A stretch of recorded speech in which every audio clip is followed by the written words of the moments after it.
ফারুকি আজম উমর ইবনুল খাত্তাব রাহ একটি যুগ সৃষ্টিকারী জীবনীর বর্ণনা। ইতিহাসের পাতায় কিছু নাম স্বর্ণাক্ষরে লেখা থাকে, যারা শুধু নিজেরাই মহান হন না, গোটা এক যুগকে বদলে দেন। এমনই এক নাম উমর ইবনুল খাত্তাব রাহ, যার আগমনে শয়তান ভয়ে পলায়ন করে, যার ঈমানের তেজে ইসলাম শক্তি পায় নতুন ডানা, যার ন্যায় বিচার আজও মানবজাতির জন্য অনুপ্রেরণার উৎস। তিনি ছিলেন মানব ইতিহাসের এক মহাবিপ্লবী, যিনি একটি সুন্দর ও ন্যায়ভিত্তিক বিশ্ব গড়ার স্বপ্ন দেখতেন এবং তা বাস্তবায়ন করেছিলেন। সংক্ষিপ্ত পরিচয়: জাহিলিয়াতের যুবরাজ থেকে ইসলামের ফারুক। মক্কার কুরাইশ বংশের এক সম্ভ্রান্ত পরিবার বনু আদি। খ্রিস্টীয় 580 সালে জন্ম নেওয়া একটি শিশু, যে বড় হতে থাকল আরবের কঠোর ও গর্বিত পরিবেশে। নাম রাখা হল উমর, যার অর্থ হল জীবন, সমৃদ্ধি। ছোটবেলা থেকেই অসাধারণ মেধা, শারীরিক শক্তি ও বাকপটুতার অধিকারী ছিলেন তিনি। জাহিলি যুগেই তিনি পড়ালেখা শিখে ফেলেন, যা ছিল একটি রিরল। কুস্তি, ঘোড়াসওয়ারি ও তলোয়ার চালনায় ছিলেন অদ্বিতীয়। তার তীক্ষ্ণ বুদ্ধি ও সিদ্ধান্ত নেবার ক্ষমতার জন্য মক্কাবাসী তাকে আল ফারুক বা সত্য মিথ্যার মধ্যে ফায়সালাকারী উপাধি দেয়। বাণিজ্যিকভাবে তিনি অত্যন্ত সফল ছিলেন। জাহিলি যুগের সব কুপ্রথা ও অন্যায়ের বিরুদ্ধে তিনি ছিলেন সোচ্চার। কোনো দুর্বল মানুষের ওপর জুলুম হতে দেখলে তিনি ক্ষমতাবান গোত্রকেও ভয় করতেন না। তিনি ছিলেন জাহিলিয়াতের এক যুবরাজ, যে একদিন ইসলামের সবচেয়ে বড় সেনাপতি ও শাসকে পরিণত হবেন, সেটা কেউ কল্পনাও করতে পারেননি। ইসলাম গ্রহণের ঘটনা। ক্রোধ থেকে করুণায়। প্রথম দিকে উমর রাহ ইসলামের ঘোর বিরোধী ছিলেন। তিনি ভয় পেয়েছিলেন যে এই নতুন ধর্মটি আরবের ঐক্য ও তাদের পৈতৃক সংস্কৃতি ধ্বংস করে দেবে। তিনি মুসলমানদের ওপর এমনই অত্যাচার করতেন যে অনেক সাহাবা গোপনে ঈমান রাখতে বাধ্য হতেন। একদিন তিনি এমনই রাগে অগ্নিশর্মা যে তিনি সিদ্ধান্ত নিলেন শেষ পর্যন্ত এই সমস্যার সমাধান করতে হবে। তিনি তরবারি হাতে নবীজিকে হত্যা করার জন্য বেরিয়ে পড়লেন। পথে এক ব্যক্তি নুয়াইম ইবনুল আবদুল্লাহ তাকে জিজ্ঞেস করলেন, উমর, কোথায় যাচ্ছ? উমর রাহ বললেন, মুহাম্মদকে হত্যা করতে যাচ্ছি, যে আমাদের ধর্মবিশ্বাস নষ্ট করেছে। সেই ব্যক্তি বললেন, তোমার নিজের পরিবার তো মুসলমান হয়ে গেছে। প্রথমে তুমি তোমার বোন ফাতিমা ও ভগ্নিপতি সাইদ ইবনে জায়েদের দিকে দেখো। উমর রাহ সেখানেই দিকে ছুটে গেলেন। দরজার আড়াল থেকে তিনি শুনতে পেলেন কুরআনের আয়াত তিলাওয়াতের আওয়াজ। তিনি দরজা ধাক্কা দিয়ে ভিতরে প্রবেশ করলেন। তার বোন ও ভগ্নিপতিকে প্রহার করলেন। রক্তাক্ত অবস্থায় তার বোন বললেন, উমর, তুমি আমাদের কিল করলেও আমরা ইসলাম ত্যাগ করব না। ভগ্নিপতির শরীরে রক্ত দেখে উমর রাহের হৃদয়ে শরীরে রক্তাক্ত অবস্থায় তার বোন বললেন, উমর, তুমি আমাদের কিল করলেও আমরা ইসলাম ত্যাগ করব না। ভগ্নিপতির শরীরে রক্ত দেখে উমর রায়ের হৃদয়ে শরীরে রক্তাক্ত অবস্থায় তার বোন বললেন, উমর, তুমি আমাদের কিল করলেও আমরা ইসলাম ত্যাগ করব না। ভগ্নিপতির শরীরে রক্ত দেখে উমর রায়ের হৃদয়ে ধক ধক করে উঠল। সে সংকল্পের কাঠের মতো শক্ত হয়ে গিয়েছিল। তিনি বললেন, কি পড়ছিলে? আমাকে শোনাও। তার বোন তাকে সূরা তহার প্রথম কয়েকটি আয়াত শোনালেন। তাসবিহ করো সেই সত্তার, যিনি তার বান্দার কাছে কিতাব নাজিল করেছেন এবং তাতে কোনো বক্রতা রাখেননি, যাতে তিনি সতর্ক করেন কঠোর শাস্তি সম্পর্কে তার তরফ থেকে এবং সুসংবাদ দেন মুমিনদের, যারা সৎ কাজ করে তাদের জন্য রয়েছে উত্তম প্রতিদান। এই আয়াতগুলি উমর রায়ের হৃদয়ে বিদ্যুতের মতো আঘাত করল। তিনি কাঁদতে লাগলেন। তিনি বললেন, কত সুন্দর, কত মহান এই কথা। এবং তখনই তিনি ঘোষণা দিলেন, আমি সাক্ষ্য দিচ্ছি যে আল্লাহ ছাড়া কোনো মাবুদ নেই এবং মুহাম্মদ তার বান্দা ও রাসূল। সেদিন শুধু একজন মানুষ ইসলাম গ্রহণ করেননি, সেদিন ইসলাম একটি শক্তি অর্জন করল। উমর রায়ের ইসলাম গ্রহণের পর মুসলমানরা প্রকাশ্যে কাবা শরীফে গিয়ে নামাজ আদায় করলেন। তিনি হয়ে গেলেন ইসলামের আল ফারুক, যিনি সত্য ও মিথ্যার মধ্যে চিরতরে সেপারেটিং রেখা টেনে দিলেন। নবী করিম সাল্লাল্লাহু আলাইহি ওয়াসাল্লামের সঙ্গে সম্পর্ক। আত্মার আত্মীয়। উমর রাহ এবং রাসূলুল্লাহ সাল্লাল্লাহু আলাইহি ওয়াসাল্লামের সম্পর্ক ছিল গভীর মিউচুয়াল শ্রদ্ধা, প্রেম ও বিশ্বাসের। তিনি ছিলেন নবীজির সবচেয়ে সাহসী সমর্থক ও বিশ্বস্ত উপদেষ্টা। নবীজি বলতেন, হে ইবনুল খাত্তাব, আল্লাহর শপথ, শয়তান কখনো তোমার সাথে এরকম করে না যে তুমি একটা পথ দিয়ে যাচ্ছ কিন্তু শয়তান তোমার অন্য কোনো পথ নেয়। কিছু অমর মুহূর্ত। দৃশ্য 1, আল্লাহর সন্তুষ্টির জন্য একটি আবেদন।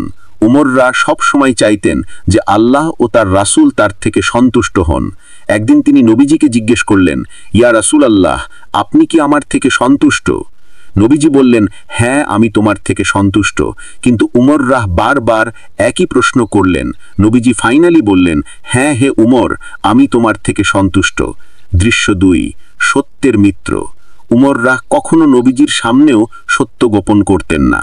বদর যুদ্ধের পরে বন্দীদের ব্যাপারে তিনি স্পষ্টভাবে তার মতামত দিয়েছিলেন, যা নবীজির ফাইনাল সিদ্ধান্তের সাথে মিলে গিয়েছিল।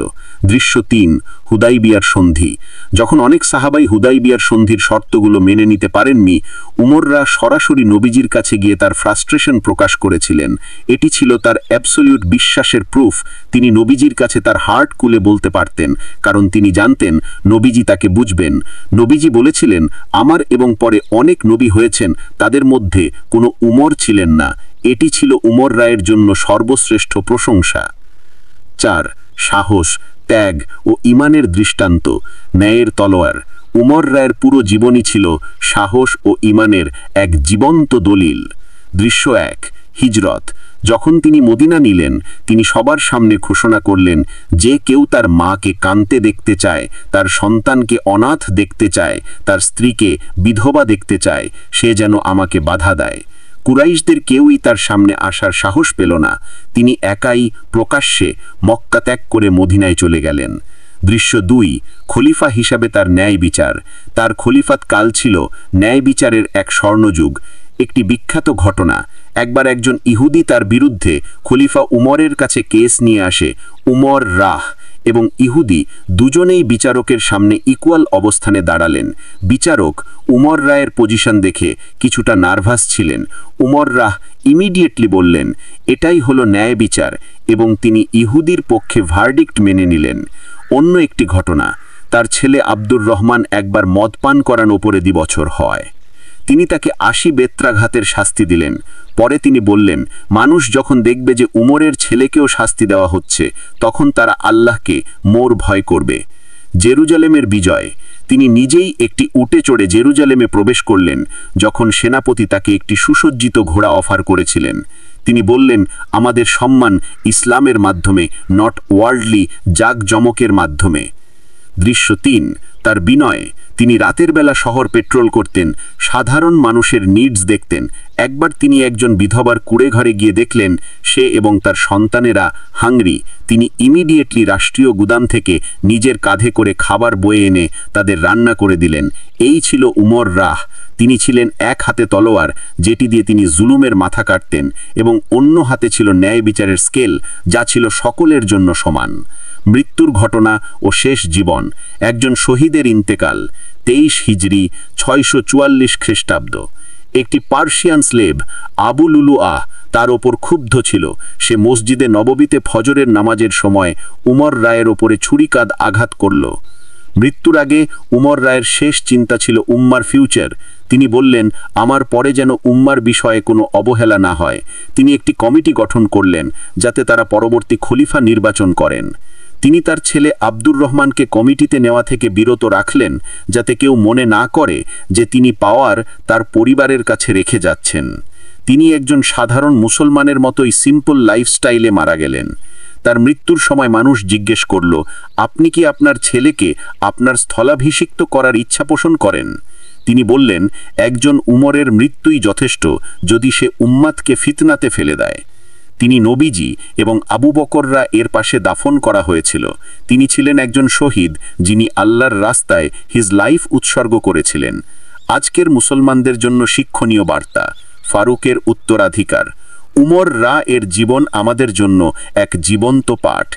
তিনি আমাদের শেখান, এক, সত্যের জন্য রূপান্তর। একজন বিটার এনিমিও কেমন আল্লাহর পথে আসতে পারেন যদি তার হার্ট সত্যের জন্য ওপেন থাকে। দুই, ন্যায় বিচার। ন্যায় বিচারই হলো একটি শক্তিশালী সমাজের ভিত্তি। পাওয়ারের পজিশন আমাদেরকে অন্যায় করার লাইসেন্স দেয় না। তিন, দায়িত্বশীলতা। একজন নেতা হচ্ছেন একজন সার্ভেন্ট, তার কাজ হলো মানুষের সেবা করা, নট শাসন করা। চার, বিনয়। ওয়ার্ল্ডলি পজিশন অহংকারের কারণ হওয়া উচিত নয়। পাঁচ, সাহস। সত্য কথা বলতে ও অন্যায়ের বিরুদ্ধে দাঁড়াতে ভয় পাওয়া উচিত নয়। উমর ইবনুল খাত্তাব রা এর জীবন হল এক বিকন অফ লাইট, যে লাইট আজও আমাদের পথ দেখায়। তিনি প্রুফ করে গেছেন দ্যাট ইমান, ন্যায় বিচার ও দৃঢ় সংকল্পের মাধ্যমে একজন মানুষ হাও ইতিহাস বদলে দিতে পারেন। আসুন আমরা তার জীবন থেকে শিক্ষা নেই। আসুন আমরা আমাদের জীবনে সত্য, ন্যায় ও দায়িত্বশীলতার চেতনা অ্যালাইভ রাখি। আল্লাহ আমাদের উমর রা এর পদাঙ্ক অনুসরণ করার তৌফিক দিন। আমিন।